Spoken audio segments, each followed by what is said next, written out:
And joining us here today on News 10, keeping an eye on Terre Haute, is Mayor Duke Bennett. And today we're going to talk about first is projects in the spring. If we can ever get to spring, what are some of those projects that you guys have up your sleeves right now? Well, you know, over the winter, the main thing that we're doing is planning for that next season. And there's several things. I mean, we're going to continue to do the paving projects that we've been doing in the neighborhoods and things like that. But we will be doing out on Wabash, another section of Wabash. I get that question a lot. What are you going to do about the railroad tracks, and you know, what's next?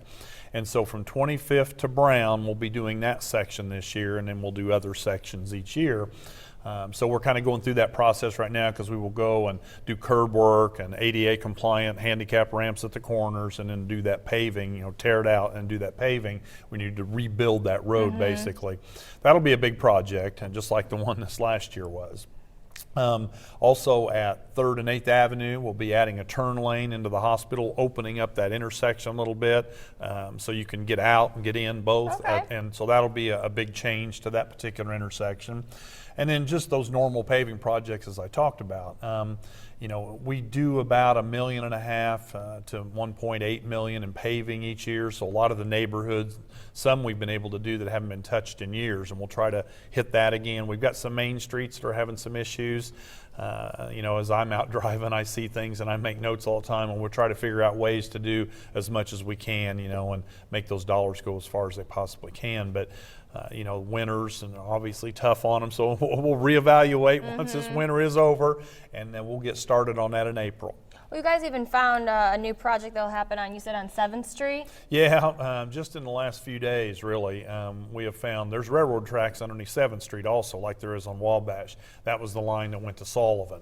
And we've had a few spots that have softened up down there, and over time it just decays what's left underneath there. Most of the rails, we believe, have been pulled out like they were on Wabash, but the ties and all the landscaping things that were around that are still there, and it sinks.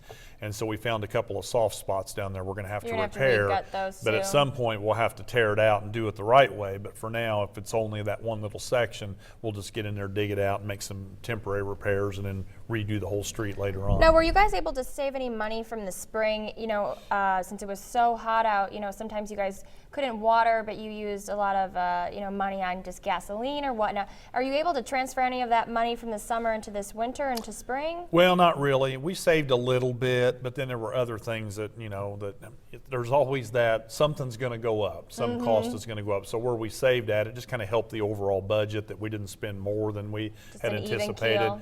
But the problem is our road funding continues to shrink. Now, one of the positive things that I've seen in the legislature in this session is they're working on getting more money back to cities and towns and counties. So there's a little bit of hope that we won't keep shrinking the pie, but it'll hold itself or maybe grow just a tiny bit. And that money can go back into doing more streets. And you know, one more other road project we want to talk about was, I think on Lafayette, this is a project that's been in the works for a while, but just hasn't happened yet, is widening Lafayette. Is there a reason as to why not, and when this could happen? Yeah, it's been on the books for many years. The problem is we've got it designed. It's totally designed. We know exactly what we need to do and how much it's going to cost us.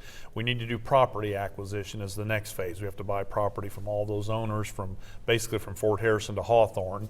And so that process will hopefully begin next year when we have some funds available for that. And then once the property is acquired, then we'll begin to seek the funding to actually build. It's going to cost about $4 million to do that, adding a turn lane in the middle and putting curbs and gutters in to handle all the water up there. That's the biggest problem. And part of that issue was, I mean, you used to be able to, I mean, your funding kind of got taken away from you, and now you have to kind of foot the bill yourself. Those were projects that were funded with federal dollars in the past, and we would get an earmark from congressmen or get some additional funds, and those are gone now, so we have to fund it with local dollars. And we only take in $4 million a year for everything. And if this project costs exactly $4 million, I mean, there's your whole pot. It would be gone, and we wouldn't be able to do anything else.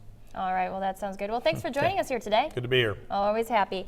And that's it for News 10.